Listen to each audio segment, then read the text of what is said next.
Good evening friends, welcome back to Facebook live. आज हमारे show पर डॉक्टर शीतल कुमारी हैं जो जेपी हॉस्पिटल में एज अ कॉस्मेटोलॉजिस्ट कार्यरत हैं। Welcome ma'am to the show. Thank you. Ma'am एक बीडीएस हैं और कॉस्मेटोलॉजी का डिप्लोमा कोर्स किया हुआ है इलामेड के थ्रू जर्मनी से।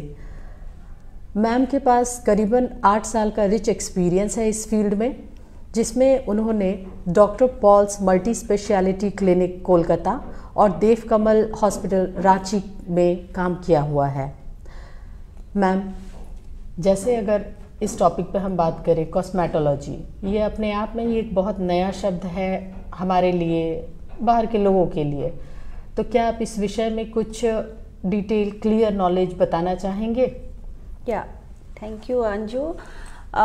कॉस्मेटोलॉजी अभी ये बिल्कुल भी न्यू शब्द है, बिल्कुल न्यू वर्ड है हमारे मार्केट में। बट जैसे कि आप देखोगे ये जो वर्ड है काफ़ी मतलब आई थिंक 10 years बैक ये आ चुका था मार्केट में, ठीक है। तो जैसे कि आप सुन रहे हो कॉस्मेटोलॉजी सुन के आपको क्या लगता है ये क्या कॉस्मेटिक से रिलेटेड है? नहीं, एक्चुअली नहीं। कॉस्मेटोलॉजी वर्ड्स जैसा हम सुन रहे हैं इसका मतलब है कि ये हमारे फिजिकल अपीयरेंस को बता रहा है, ठीक है। तो फिजिकल अपीयरेंस क्या होता है? हमारे फिजिकल अपीयरेंस में हम कुछ सब्जेक्ट्स इसमें इंक्लूडेड है। कॉस्मेटोलॉजी जैसे कि हमारे हेयर, स्किन और बॉडी को कंसर्न करता है। तो ये वही सब्जेक्ट है जो हमारे फिजिकल अपीयरेंस, ब्यूटीफुलनेस, हमारा आउटलुक, जो हमारे इस चीज़ को हैम्पर कर रहे हैं, इसके डिजीज़, इसके प्रॉब्लम्स, इसके फैक्टर्स को जो हम सॉल्व करेंगे वो कॉस्मेटोलॉजी के अंदर आता है। Right ma'am, thank you so much. ये काफ़ी क्लैरिटी था समझने में। तो मैम, जैसे आपने बोला हेयर और स्किन के ऊपर कॉस्मेटोलॉजी बेस्ड है बिल्कुल, तो अगर हम हेयर के टॉपिक पर बात करें तो आजकल बहुत सारे सिम्टम्स देखे जा रहे हैं लॉस ऑफ हेयर के लिए। काफ़ी लोगों को शिकायत हमेशा रहती है कि मेरे बाल झड़ रहे हैं। तो बालों का झड़ना किस तरीके से हम और कब बोला जाए तो सीरियस लेना है या जनरल नॉर्मल होता है? बाल झड़ना देखो, ये तो एक नेचुरल फेनोमेना है जो हर इंडिविजुअल को बाल झड़ने का प्रॉब्लम होता है, लेकिन हाँ इसे सीरियसली लेना चाहिए जब आपके लिए वो इशू हो जाएगा, ठीक है। अभी सपोज मैं एक इंडिविजुअल हूँ, हर रोज़ मेरा एक नॉर्मल पैटर्न है बाल झड़ने का। कभी मैंने अगर सुबह नहा के शावर करके आ रहे हैं तो हमारे बाल झड़ के नीचे बहुत सारा इधर उधर एवरीवेयर स्कैटर्ड है। कभी कोम कर रहे हैं तो हैंडफुल ऑफ हेयर्स आ रहा है। तो ये इश्यूज़ है, जो प्रॉब्लम्स है जो हमारे स्कैल्प से रिलेटेड रहता है। बट हम जैसे कि कुछ लोग हैं, कुछ इंडिविजुअल्स हैं, किसी को लगता है नहीं ये तो नॉर्मल है, आज हमारे लिए मतलब ये आज गिर रहा है कल ठीक हो जाएगा। डेफिनेटली ठीक हो जाता है, लेकिन हम लोगों को इस फील्ड में थोड़ा सा सीरियस होना ज़रूरी है क्योंकि हर समय हेयर फॉल नॉर्मल नहीं होता है।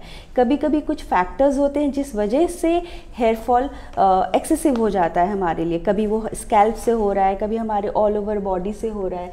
तो इसका रीज़न क्या है ये जानने के लिए इसके कुछ सिम्टम्स हैं जो आपको अगर नहीं समझ में आ रहा है तो प्लीज़ आप लोग अपने ट्राइकोलॉजिस्ट के पास जाए, आपके डर्माटोलॉजिस्ट के पास जाए या फिर आपके कॉस्मेटोलॉजिस्ट के पास जाए। वो ब्रीफली एक्सप्लेन करेंगे कि ये हेयर फॉल नॉर्मल है या फिर बियॉन्ड नॉर्मल है। अगर नॉर्मल है तो आप डेली इसको एज अ नॉर्मल आप रह सकते हो। अगर बियॉन्ड नॉर्मल है then you need treatment for that. Okay, तो मैम जैसा आपने बोला कि नॉर्मल के बियॉन्ड, तो नॉर्मल बियॉन्ड जैसे एक दिनचर्या में 20-25 बाल किसी भी एक स्त्री के अगर कॉम कर रही हैं तो इसको क्या माना जाए? अगर 20-25 बाल गिन के गिरे हुए हैं तो इसको हम नॉर्मल माने? मैं क्या मानूंगी?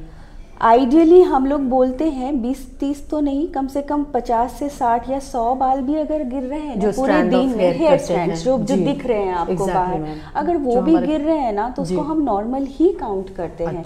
बट अगर दिन भर में आपका हर समय जब भी आप कॉम कर रही है, जब भी आप कभी शोल्डर में कहीं भी कुछ भी कभी भी सुबह से शाम तक हर समय 50-60 गिर रहे हैं तो ये फिर डेफिनेटली नॉर्मल नहीं है, ठीक है। तो वो उस वक्त क्या हो जाता है उसका फैक्टर्स जानना ज़रूरी है कि हेयर फॉल क्यों हो रहा है।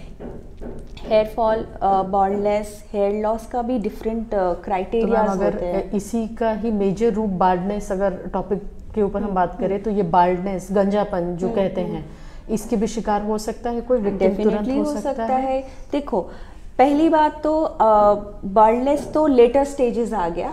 कभी कभी हेयर फॉल ऐसा होता है ना, जैसे मैंने बोला कि बहुत सारा कॉजेज, आपने पूछा कि कॉजेज क्या है हेयर फॉल का, तो कॉजेज का रूट कॉज हमें जानना, रूट लाइन जानना बहुत ज़रूरी होता है। सपोज कुछ पैटर्न्स होते हैं हेयर फॉल के, कभी किसी का पैची हेयर लॉस होता है, किसी का जस्ट जनरली हेयर फॉल होता है, किसी का सर्कुलर वे में अपना हेयर लॉस होता है, कभी हैंडफुल ऑफ हेयर्स होते हैं। सपोज अभी 2 फैक्टर्स है हमारे कॉजेज हो गए हेयर फॉल के, एक हो गया फिजिकल फैक्टर्स, एक हो गया सिस्टमिक फैक्टर्स। तो फिजिकल फैक्टर्स इज लाइक कि फिजिकल फैक्टर में जैसे आउटर हमारा हेयर जो एक्सपोज्ड हो रहा है, ठीक है, उसका रीज़न जैसे कभी आप किसी सैलून या पार्टी या फिर कुछ ये स्पा वगैरह कर लिया, हेयर स्ट्रेटनिंग कर लिया या फिर कुछ केमिकल्स अप्लाई कर लिया, उसके रीज़न से भी हेयर फॉल होता है। कभी कभी होता है हार्मोनल इशू, जिसको हम लोग बोलते हैं आपके हेयर मतलब DHT हार्मोन जो हमारे बॉडी में होती है, उसका एक्सेसिव प्रोडक्शन की वजह से भी हेयर फॉल होता है, ठीक है। तो कहीं हार्मोनल इन्वॉल्वमेंट है कि नहीं, फीमेल्स में आपका जैसे कि PCOD वगैरह हो गया, थायराइड इश्यूज है, या फिर मेडिकल इलनेस, मेल फीमेल दोनों में अगर उसके पीछे अगर कोई मेडिकल इलनेस है, लॉन्ग टाइम से अफेक्टेड है, इस वजह से भी हेयर फॉल होता है। तो हमें पहले रूट कॉज जानना है, उसका पैटर्न समझना है कि हेयर फॉल क्यों हो रहा है। अगर hair fall is left untreated, अगर उसको ट्रीट नहीं किया जाए, तब वो ट्रांजिशनल फेज में जाता है, जिसको हम लोग बाल्डनेस बोलते हैं, ठीक है।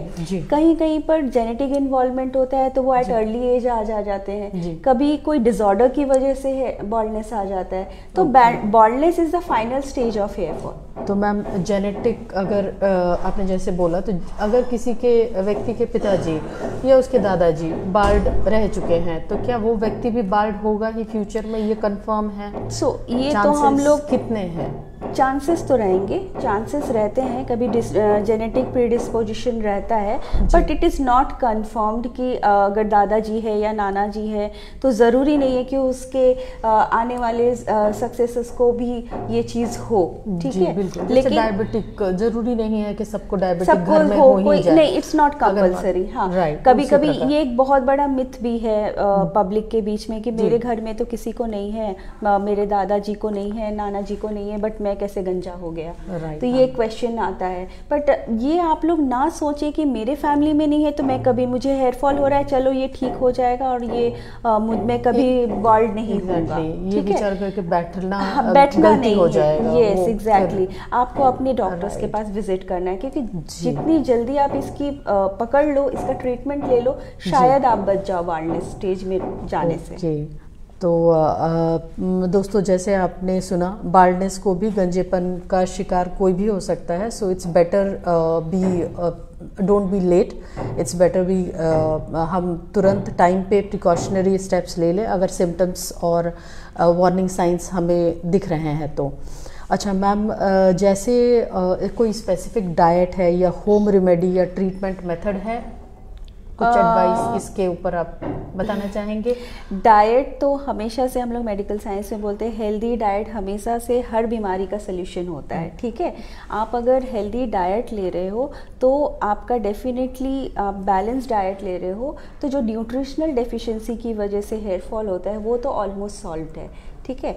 बट होम रेमेडीज़ वो तो मैं नहीं बोल पाऊँगी, क्योंकि होम रेमेडीज़ आप, एक एग्जाम्पल देती हूँ, जैसे हमारे घर में नानी दादी या जो भी मम्मी बोलते हैं हेयर फॉल हो रहा है, आप मेरे घर में भी बोला जाता है कि आप ये लगा लो, हेना लगा लो, दही लगा लो, अंडे लगा लो। हाँ, समवेयर ये कुछ काम भी किया है, ऐसा नहीं है कि लोगों को रिजल्ट देता है, तो नेचुरोपैथी को हम लोग रॉन्ग तो नहीं बोल सकते, बट हाँ समवेयर अगर वो आपको हानि पहुंचा रहा है, क्योंकि you will be the first person जो खुद सेल्फ असेस कर सकते हो कि मेरा हेयर फॉल बढ़ रहा है कि घट रहा है, या उससे कंट्रोल भी हुआ है कि नहीं। एग्जैक्टली। आपको अगर समझ में आ रहा है कि नहीं मेरी हेयर फॉल और बढ़ जा रही है इस मेथड से, then please don't do it. आप ये घर में मत करो, क्योंकि जब एक्सेसिव आउट ऑफ कंट्रोल हो जाएगा तो ये हमारे लिए भी टफ हो जाता है कि आपको गुड रिजल्ट दे पाए। हाँ, अगर आपको सूट कर रहा है तो डेफिनेटली गो फॉर अगर वो कंडीशन कर रहा है या थोड़ा सा हाँ, जैसे भी मार्केट में आपने देखा होगा बहुत सारे हेयर ऑयल्स प्रेजेंट है, वो गारंटी देते हैं कि हेयर फॉल अपना 20 दिन में ठीक हो जाएगा, ये हो जाएगा, हो सकता है हुआ होगा, बट इसका रीज़न मैं एक साइंस बता दूँ इसके पीछे। कभी कभी कुछ ऑयल्स काम भी करता है हेयर फॉल कम करने के लिए। वो रीज़न ये है कि जब हम मसाज करते हैं अपने स्कैल्प को, तो ये फिंगर्स से जब हम स्लोली मसाज करते हैं तो हमारा माइक्रो सर्कुलेशन होता है, ब्लड सर्कुलेशन बढ़ता है, and the blood has very important role in hair regrowth. Exactly, ठीक है। तो सर्कुलेशन होने से आपका हेयर फॉल कंट्रोल हो सकता है। तो आप टोटली बंद मत कीजिए, बट पहले आप सेल्फ असेसमेंट करो कि वो प्रोडक्ट आपको सूट कर रहा है कि नहीं। अगर सूट नहीं कर रहा है तो please stop it, go to your doctor and just take advice from him. तो मैम ये सेल्फ असेसमेंट का कोई मिनिमम पीरियड 7 days 15 days है, जिसके बाद शी और he should obviously consult a doctor? कम से कम देखो, कोई भी चीज़ हम अगर न्यू अप्लाई करते हो तो एटलीस्ट हम मिनिमम 7 days तो हम वेट करते ही है for certain period of time. But अगर आपको बहुत एक्सेसिव बढ़ जा रहा है देन आपको क्विट करना पड़ेगा पॉसिबल ट्रीटमेंट। ओके, अच्छा मैम, गंजेपन के बाद अगर कोई बहुत जनरलाइज्ड प्रॉब्लम फेस कर रहे हैं हेयर रिलेटेड, तो वो है premature greying of hair, white हो जा रहा है। तो हम इस टॉपिक पे आप क्या हमारे फ्रेंड्स को सजेशन देंगे? प्री मेच्योर ग्रेइंग देखो ये बहुत ज़्यादा ही कॉमन है अभी, स्पेशली यूथ्स में। सबका यही कहना है हमारा एज तो हुआ नहीं है और हम इतने जल्दी हमारा हेयर से ग्रे हो गया है, वाइट हो रहा है। बट मेन कॉन्सेप्ट इसके पीछे ये है, आई थिंक कि अभी हमारा लाइफस्टाइल, मैं तो कहूँगी कि लाइफस्टाइल सब चीज़ के लिए मतलब रिस्पॉन्सिबल है। हम पहले के टाइम पे हमारे मम्मी पापा के टाइम पे, दादा, देखो वो लोग बहुत लेट से उनका बाल ग्रे हुआ था, लेकिन हमारे टाइम पे हम लोग बहुत अर्ली एज में हमारा हेयर ग्रे हो रहा है। बच्चों की भी देखे जा रहे हैं मैम, ये टोटली लाइफस्टाइल है। चश्मे भी लग रहे हैं बच्चों की, टोटली लाइफस्टाइल है। पहले के ज़माने में उतना खाना पीना पे वो लोग फोकस थे, मतलब मम्मी पापा लोग थे, बट आजकल के बच्चे बाहर पे ज़्यादा ध्यान देते हैं, प्रॉपरली खाना नहीं हो पा रहा है, मोबाइल बोल सकते, बहुत सारे रीजंस है जो वो अपने आप पे ध्यान नहीं दे रहे हैं। और मार्केट में क्या सही प्रोडक्ट अवेलेबल है इस बात की गारंटी भी तो नहीं है। प्योर फॉर्म में हम ले रहे हैं कि नहीं ले रहे हैं वो भी नहीं पता है। ग्रेइंग ऑफ हेयर वाली चीज को किस एज में या किस एक पॉइंट पे लेके सीरियसली लेके कॉस्मेटोलॉजी छोटे से ही लेना चाहिए, छोटे से ही 15 बिलो से अगर किसी का हो रहा है, मतलब हो सकता है उसके पीछे कोई मेडिकल इलनेस तो नहीं है, पहले वो रूल आउट कीजिए। न्यूट्रिशनल डेफिशिएंसी हम लोग मेजर कॉज मानते हैं ग्रे हेयर्स, अर्ली मतलब मिड एज से पहले अर्ली एज में अगर किसी का ग्रे हेयर्स हो रहा है तो अर्ली बोलेंगे तो मैम अगर कौन से एज रेंज की बात हो रही है यहाँ? अर्ली एज मतलब आपकी 15 ईयर्स से आपके 20 ईयर्स तक में अगर किसी का ग्रे हेयर्स हो रहा है तो सब मोस्टली लोगों को पहले तो न्यूट्रिशनल प्रॉब्लम उसका सॉल्व करना। आज के डेट में आप किसी को भी, शायद आप भी चले जाओ या फिर कोई भी चला जाए तो कुछ ना कुछ विटामिन डेफिशिएंसी या कोई भी न्यूट्रिशनल डेफिशिएंसी तो निकल ही आता है। तो you have to rule out that. Okay, तो और ठीक है ma'am, thank you so much for advising our viewers on that topic also. And ma'am आगे अगर बात करें तो मानसून वगैरह मौसम बदलता है तो भी जैसे लोगों की तबीयत खराब होती है वैसे बाल भी झड़ने शुरू होते हैं, तो इस विषय में क्या कहना चाहेंगे मैम? मानसून में खास करके बाल झड़ना ऐसा कुछ मिथ है लोगों के बीच में, या गर्मी हो या सर्दी हो? क्योंकि मेरे तो पसीने वगैरह से भी अगर मैं अपनी बात करूं तो बाल झड़ने लगते हैं, वो मानसून के तो इंतजार में मुझे नहीं बैठना होता। तो मैम ये क्या है, मानसून को खास करके क्यों बोला जा रहा है? मानसून में क्या होता है ना कि आपके जो हेयर स्ट्रैंड्स है वो पूरा मॉइस्चराइज्ड हो जाते हैं। मॉइस्चराइज होने की वजह से क्या होता है कि वो पूरा डस्ट को अट्रैक्ट करता है। ठीक है, जितना डस्ट होगा आपके स्कैल्प में, जितना फॉरेन पार्टिकल्स ज़्यादा होंगे उतना हेयर फॉल इश्यूज बढ़ता है। ठीक है, दैट्स वाई। और हम अनकंफर्टेबल, आपकी अगर बॉडी भीग जाएगी, आपके ड्रेस भीग जाता है, हम बारिश में भीग जाते हैं, कितना अनकंफर्टेबल फील होता है, बहुत डिस्कम्फर्ट रहता है। उसी तरह हेयर से भी रिलेटेड है। और क्या होता है कि सेम वे समर में भी एक्चुअली होता है, जब बहुत स्वेटी हो गया, ऑयली हो गया स्कैल्प, तो उस समय बहुत ज़्यादा हेयर फॉल होता है। लेकिन कुछ लोग हैं या हम ही लोग हैं, ये तो फॉर द टाइम बीइंग है, जैसे सीजन खत्म हुआ वो ठीक हो जाता है, तो हम सीरियस नहीं हो पाते हैं उस चीज़ को। बट ओवरऑल ओवरऑल डेंसिटी जब इफेक्ट होना शुरू हो जाती है तब हमें सीरियसनेस आती है कि यार हमारा या सीरियसली ये हेयर फॉल एक इश्यूज था, हमें इस पे ध्यान देना चाहिए था। तो जैसे ही ये सीजन चेंजेस होता है ना, आपको अपने हेयर पे भी ध्यान देना पड़ेगा। इसके लिए भी कॉस्मेटोलॉजी को उन्हें रेफर करना चाहिए, एक एक प्रिकॉशनरी एडवाइस लेना चाहिए। देखो, एडवाइस हर समय ऐसा तो पॉसिबल नहीं है कि आप हर वक्त डॉक्टर के पास जाओ, बट एक जो बेस्ट पॉसिबल वेज होता है, अगर एक बार आप विजिट करोगे वो खुद ही एक्सप्लेन कर देंगे कि क्या बेस्ट पॉसिबल वेज है और कैसे आप अपने हेयर्स का केयर कर सकते हो। Same thing you have to follow all over the time. Set of guideline तो मिल जाएंगे कि क्या फॉलो करना है। सेम चीज आपको फॉलो करना है, कौन सी शैम्पू यूज करनी है, क्या हेयर ऑयल लगाना है, कौन सा मेडिसिन, क्या एप्लीकेशन लगाना है, किस चीज़ों को नहीं लगाना है, वो सब आपको वो लोग गाइड कर देंगे। Sure ma'am. अच्छा मैम, ऑयली वाली बात आई तो ऑयली जिसकी स्किन होती है उनको बहुत सारे प्रॉब्लम्स मैंने फेस करते हैं। तो ऑयली स्कैल्प भी होता है, दैट मींस डेफिनेटली। तो मैम उनको कैसे प्रॉब्लम फेस करने होते होंगे? देखो, ऑयली स्कैल्प में क्या होता है ना कि डैंड्रफ बहुत ज़्यादा हो जाएगा, इशीनेस बहुत ज़्यादा होगा। सेम कॉन्सेप्ट आपका डस्ट एप्लीकेशन, वो डस्ट को अट्रैक्ट करेगा, डस्ट डिपॉजिशन होगी। जितना डस्ट डिपॉजिशन होगा उतना ज़्यादा डैंड्रफ होगा, और जितना डैंड्रफ होगा उतना ज़्यादा आपका हेयर टूटेगा। तो मैम यहाँ पे उसे क्या, उस व्यक्ति को, उस पर्सन को क्या प्रिकॉशनरी मेजर लेना चाहिए? Anti dandruff shampoo use twice to thrice आपको हेयर वॉश करना है with shampoo. Anti dandruff shampoo use करेंगे तो बहुत ज़्यादा बेटर होगा आपके स्कैल्प के लिए। नॉर्मल जो नरिशमेंट के लिए आप शैम्पू करते हैं it's well and good, but I will advice कि वीकली थ्राइस आप शैम्पू कीजिए। अपने स्कैल्प को हमेशा क्लीन रखिए। क्लीन रखना जरूरी है through out the year, I think, isn't it? Through out the life you need to keep your scalp clean. Like face को जैसे उन्हें साफ रखना, otherwise they face acne problems वैसे हैं। आई सी। ओके मैम, हेयर के ऊपर तो काफ़ी सारे विषय, काफ़ी सारे चर्चा किया हमने। हेयर ट्रांसप्लांट भी एक टॉपिक है मैम, जिसके बारे में हमारे व्यूअर्स जानना चाहेंगे। हेयर ट्रांसप्लांट अगर मैं पूछूं तो ये बताएं आप कृपया कि ये कौन से, इसके लिए किसको जाना चाहिए और कब जाना चाहिए हेयर ट्रांसप्लांट के लिए मैम? देखिए, hair transplant completely it's your choice कि आप कब जाना चाह रहे हो, बट इसमें मैं थोड़ा सा ब्रीफिंग कर देती हूँ। हेयर ट्रीटमेंट्स में one of the procedure is here transplant, ठीक है। जब कुछ लोगों के लिए, हर कोई ट्रांसप्लांट के लिए रेडी नहीं होता है, हर कंडीशन में ट्रांसप्लांट ज़रूरी नहीं होता है, बट वो सिचुएशन, जैसे कि हमारे हेयर फॉल के, हेयर बॉल्डनेस के कुछ स्टेजेस होते हैं, ठीक है। सर्टन स्टेजेस होते हैं both for male and female, ठीक है। मेल पैटर्न बॉल्डनेस होता है, फीमेल पैटर्न बॉल्डनेस होता है, ठीक है। तो मेल पैटर्न बॉल्डनेस में जैसे स्टेजेस, कुछ 7 स्टेजेस होते हैं, ओके।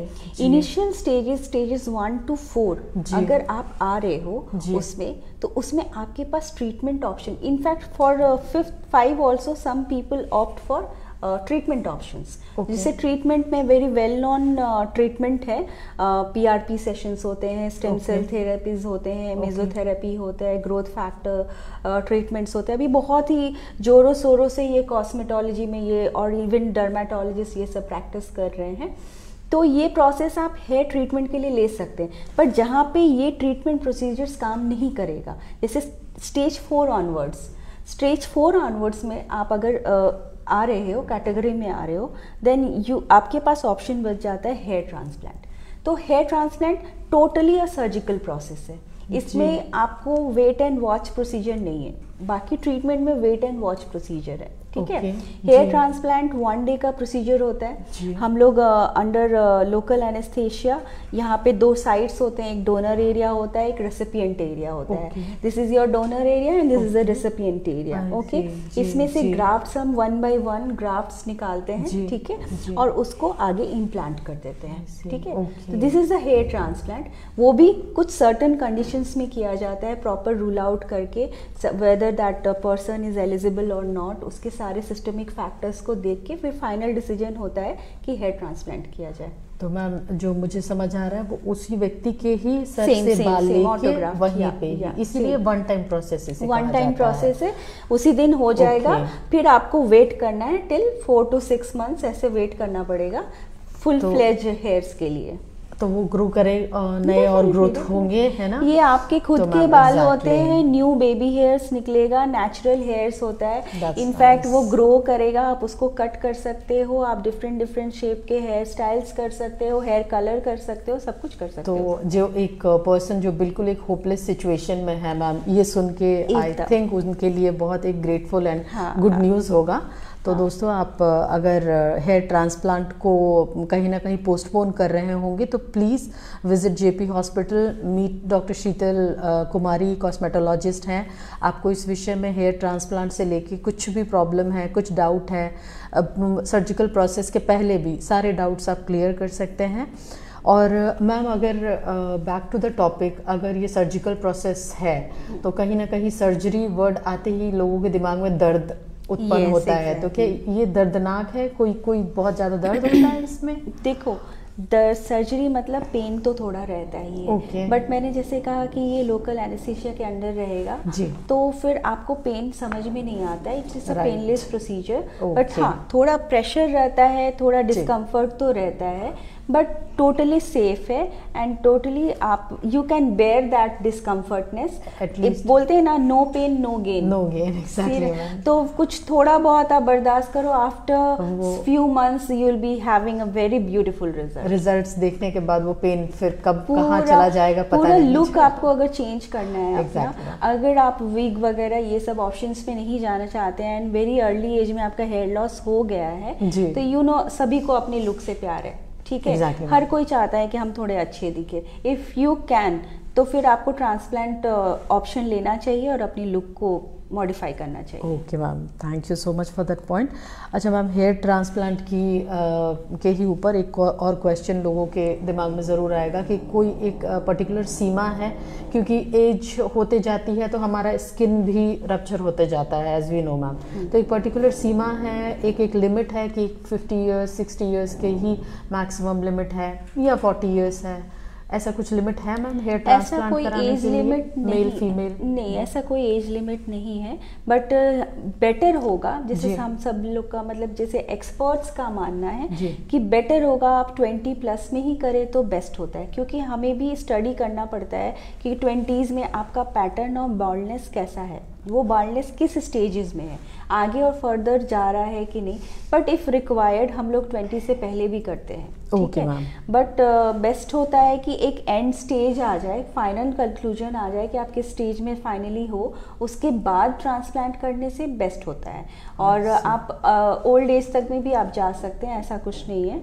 ग्रे हेयर्स वाले भी ट्रांसप्लांट ऑप्शन ले सकते हैं, अनलेस आपके पास सिस्टमिक कंडीशन आपकी बॉडी की सपोर्ट करनी चाहिए, जैसे कि कुछ डिजीज वगैरह है, कुछ इलनेस है, तो वो हमें रूल आउट करना पड़ता है। कुछ डिजीज में हाँ वो सब करना पड़ेगा, क्योंकि कुछ ब्लड इन्वेस्टिगेशंस वगैरह होते हैं, वो सब करते हैं। If it is not supportive, हम डायरेक्टली डिनाई कर देते हैं कि you are not good choice for hair transplant, ठीक है। Right ma'am, okay. और मैम, हेयर ट्रांसप्लांट के ऊपर तो विषय पे टॉपिक पे बात किया हमने। अब जो मेजर और एक आपने टॉपिक छेड़ा स्किन का, जो कॉस्मेटोलॉजी के अंडर बहुत ही मेन सब्जेक्ट है, तो स्किन रिलेटेड मैम पहले तो हमें ये बता दीजिए कि एक्ने, पिंपल्स, ये बहुत ही ज़्यादा कॉमन प्रॉब्लम्स हैं जो हर एज ग्रुप को फेस करना पड़ रहा है। तो इस विषय में कौन से एक सीरियसनेस लेवल तक लिया जाना चाहिए? घरेलू उपचार एंड होममेड रेमेडीज़ और बहुत सारे मार्केट में अवेलेबल प्रोडक्ट्स हैं जो लड़कियों से लेके लड़कों तक सब यूज़ कर रहे हैं अपने फेस को बेटर बनाने के लिए, अच्छे लुक्स के लिए। तो मैम, कॉस्मेटोलॉजी का रोल कब यहाँ आता है? पहले तो मैं सबसे पहले आप सभी को ये हाईलाइट करना चाहती हूँ कि कॉस्मेटोलॉजी जो वर्ड है, ये मार्केट में कुछ लोग जैसे कि स्किन का बात उठा इसलिए बता रही हूँ कि मार्केट में अनप्रोफेशनल्स बहुत ज़्यादा इसे प्रैक्टिस भी कर रहे हैं, ठीक है। अभी जैसे बेसिक प्रॉब्लम्स है यूथ में, एडोलेसेंस में, अभी ये प्रॉब्लम है कि जैसे एक्ने प्रॉब्लम है, मिलाज्मा का प्रॉब्लम जो झाई बोलते हैं, झाई है, फ्रेकल्स है, एंटी एजिंग प्रॉब्लम है। तो लोग क्या करते हैं, उनके माइंड में ये नहीं रहता है कि हमें कैसा मतलब इसका कहाँ जाना है, तो वो चले जाते हैं पार्लर, ठीक है। पार्लर, सैलून, स्पा, और वो लोग अभी इसका फायदा क्या उठा रहे हैं कि हम कॉस्मेटोलॉजिस्ट हैं and we are treating this.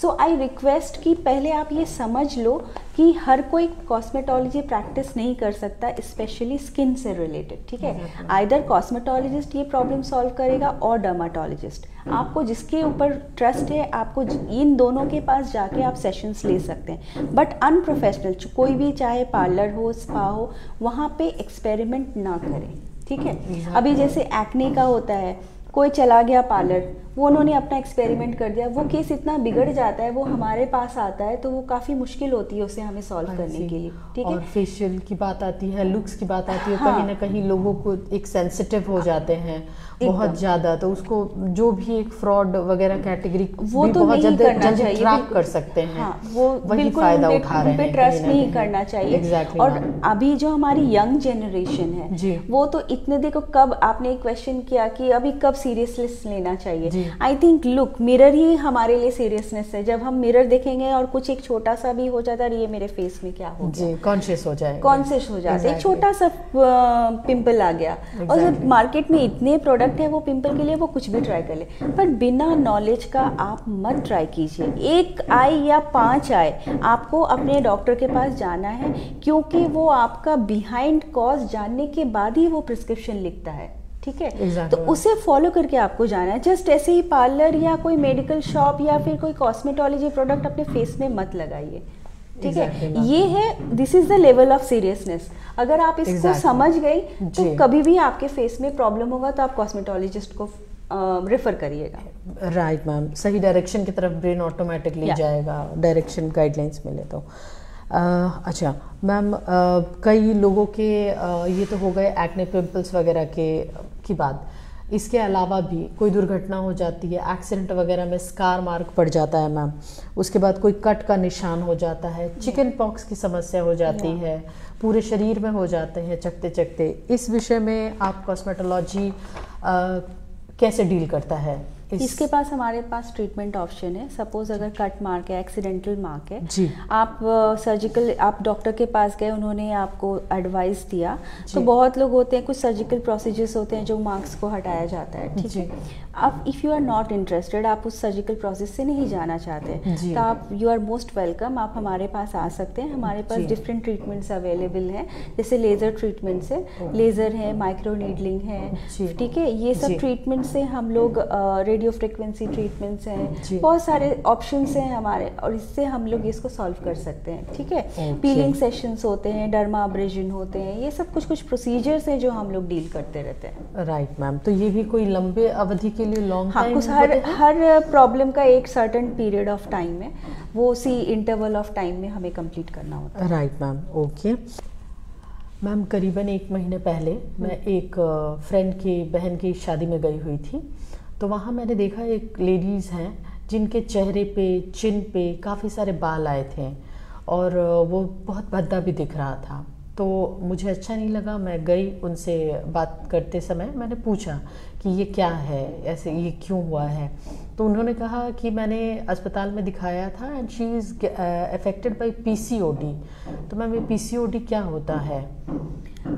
PCOD एक हार्मोनल डिसऑर्डर है, ये आपके पॉलीसिस्ट, आपके ओवरी में मल्टीपल सिस्ट हो जाते हैं, जो मोस्टली आजकल females are affected with, and इसका सबसे बड़ा साइड इफेक्ट है excessive hair growth on your face, ठीक है, अनवांटेड हेयर्स। तो ये कंडीशन में यही बोलना चाहूँगी कि first you get treated with your gynaecologist, वो आपको सजेस्ट करेंगे, वो प्रॉपर मेडिकेशंस देंगे इसको सॉल्व करने के लिए। रही बात वो जो हेयर ग्रोथ था, हेयर्स जो भद्दा था, तो उसका भी ट्रीटमेंट ऑप्शंस है, मल्टीपल लेज़र सेशंस होता है, इसको आपको लेना पड़ेगा। सो दैट उसमें, उस कंडीशन में क्या होता है ना कि हमारी जो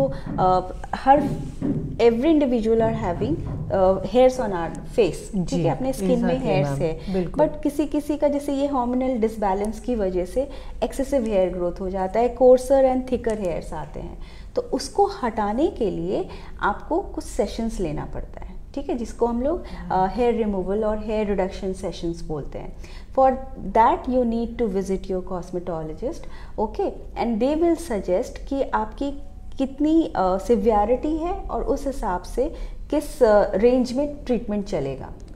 ओके, तो मैम ये परमानेंट रिमूवल मेथड होती है?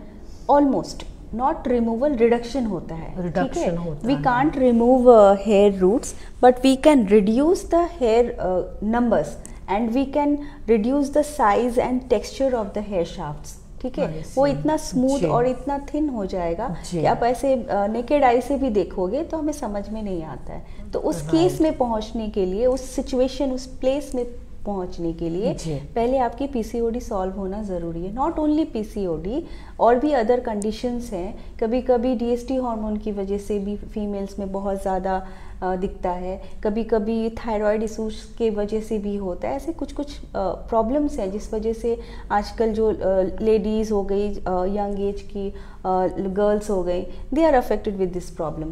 तो in that case you must visit your cosmetologist. Don't prefer waxing और रेजर और समथिंग एल्स और any kind of parlour activities. Best होगा कि आपको कॉस्मेटोलॉजिस्ट अगर वो यूज भी करें, that's only temporary based, right? वो सब टेम्पररी बेस ही रहेगा, उनको बार बार वो करना पड़ेगा। सिवियरिटी के भी चांसेस है। सिवियरिटी को कम करने के लिए आपको ये लेजर सेशंस लेना पड़ेगा। राइट मैम, तो ये इसकी भी एक फ्रेंड्स, ये भी एक बहुत अच्छा आप लोगों के लिए ऑप्शन है। rather than going to waxing to parlors for waxing and temporary methods use करने के बजाय कॉस्मेटोलॉजी प्रेफर कीजिए। पीसीओडी इश्यूज़ हैं आपके या थायराइड इश्यूज़ को भी मैम रिजॉल्व होते हैं। कोई भी हार्मोनल इश्यूज़ है, आप लेज़र प्रेफर कर सकते हैं। एंड सबसे इम्पॉर्टेंट बात ये है, it's a painless procedure, no pain, और आपको बहुत ब्यूटीफुल रिजल्ट्स मिलेगा। Great, that's really great to hear ma'am.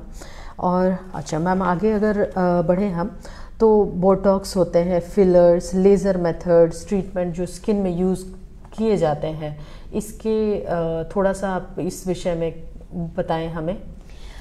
देखिए, बोटॉक्स एंड फिलर्स क्या है कि ये एक्चुअली एंटी एजिंग प्रोडक्ट्स हैं। ठीक है, anti ageing sessions, it doesn't mean कि हम 50 प्लस या 60 प्लस में है तो ही लेना चाहिए। एंटी एजिंग इज लाइक कि जो एजिंग साइंस है हमारे फेस में, जैसे कि ये क्राउन लाइंस हो गए, आपके फ्राउनिंग लाइंस हो गए, क्रोज फिट हो गए, फिर रिंकल्स हो गए, ये सब का सोल्यूशन है बोटॉक्स, जो अभी बहुत बहुत अच्छे से चल रहा है।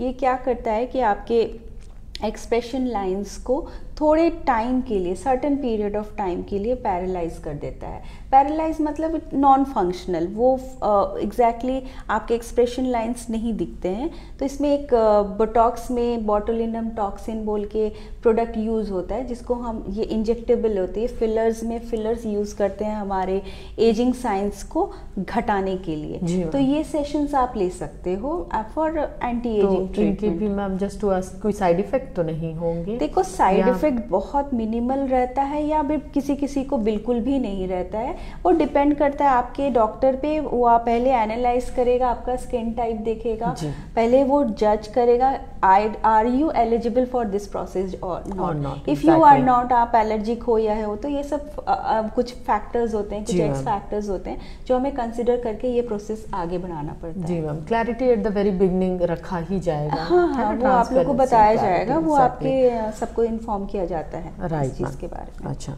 मैम, एंटी एजिंग प्रोडक्ट्स होते हैं जो लोग यूज़ कर रहे हैं, जैसे लेज़र और बोटॉक्स फिलर्स के ऊपर बात हुई, तो एंटी एजिंग प्रोडक्ट्स इसके लिए लोग यूज़ कर रहे हैं, तो इनके साइड इफ़ेक्ट कुछ हैं, नहीं हैं? क्योंकि मार्केट में तो काफ़ी सारे कॉस्मेटिक्स आ गए हैं मैम, जो नेचुरल है, पूरी तरीके से कहते हैं कि प्राकृतिक है, तो वो सच में है?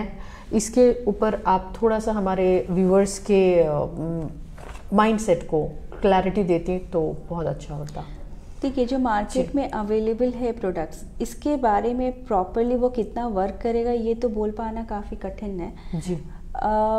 हमारे स्किन टाइप, पहले कुछ भी प्रोडक्ट यूज़ करने से पहले हमें स्किन टाइप समझना बहुत ज़रूरी है कि हमारी स्किन टाइप किस तरह की है।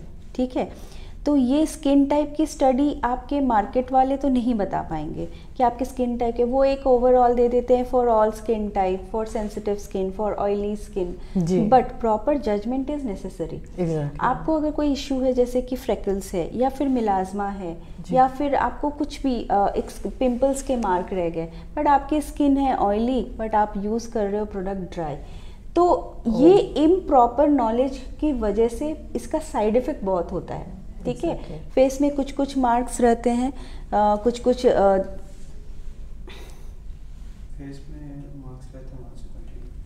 फेस में कुछ कुछ मार्क्स रहते हैं, कुछ कुछ प्रॉब्लम होते हैं। तो ये सब आप नहीं सॉल्व कर पाओगे क्योंकि you don't have any knowledge about your skin. आपको सिर्फ इतना पता है हमारा स्किन ड्राई है, ये ऑयली है या सेंसिटिव है, बट स्किन के जो टाइप्स है ये एक डॉक्टर या प्रोफेशनल ही समझा सकता है। तो आपके स्टडी करके, आपके स्किन के एनालाइज करके हम प्रोडक्ट्स प्रिस्क्राइब करते हैं, तो आप उसी प्रोडक्ट्स को प्रेफर करो तो ही बेनिफिशियल है। अपने से कुछ भी मत लगाओ। व्यूअर्स काइंडली आप ये एडवाइजरी नोट जरूर लीजिए, अपने स्किन के साथ खिलवाड़ करने से अच्छा है आप एडवाइस ज़रूर लेवें, आप सलाह मशवरा करके ही आगे बढ़ें कॉस्मेटोलॉजी डिपार्टमेंट जेपी हॉस्पिटल के। मैम आगे अगर बढ़ें तो हमारे जेपी हॉस्पिटल में ट्रीटमेंट्स प्लान्स जो भी स्किन रिलेटेड हैं वो अभी एट प्रेजेंट क्या क्या अवेलेबिलिटीज़ हैं, थोड़े विस्तार से डिटेल में बताएं। मैं व्यूवर्स को बोलना चाहूँगी, you all are very welcome to our hospital. जो यहाँ पे अवेलेबल नहीं था राउरकेला में, अब सब चीज़ अवेलेबल है। आपके कॉस्मेटिक रिलेटेड इशू जैसे बिगिनिंग फ्रॉम हेयर्स, किसी को हेयर फॉल का इशू है, कोई बाल्डनेस में है, किसी को पैची हेयर लॉस है, या किसी को एलर्जी हो रहा है, ईचिंग हो रहा है, कोई भी स्कैल्प रिलेटेड इश्यूज़ है, प्लीज़ हमारे हॉस्पिटल में आइए। अगर आपको स्किन से रिलेटेड अगर आपको समझ लग रहा है कि मुझे एंटी एजिंग ट्रीटमेंट चाहिए, मुझे मिलाज़मा है या फिर एक्ने है या फिर स्किन टैक्स, वॉट रिमूवल, ये सारे प्रोसेस हमारे पास होते हैं। टैटू रिमूवल भी होता है, ठीक है, स्कार मैनेजमेंट भी होगा। और अगर आपको वेट रिलेटेड है या एक्सेसिव फैट डिपोजिशन है, वट एवर वेट मैनेजमेंट भी अगर करना है, उसकी भी अगर आपको राय मशवरा करनी है, आप हमारे पास आ सकते हैं। और स्किन डिजीज़ रिलेटेड भी, क्योंकि हमारे पास डर्माटोलॉजी डिपार्टमेंट भी है, आप उसके लिए भी कोई भी स्किन रिलेटेड इशू है, आप जेपी हॉस्पिटल में आइए, हमारे से एडवाइस लीजिए, हमारा ट्रीटमेंट लीजिए। मैं यही बोलना चाहूँगी।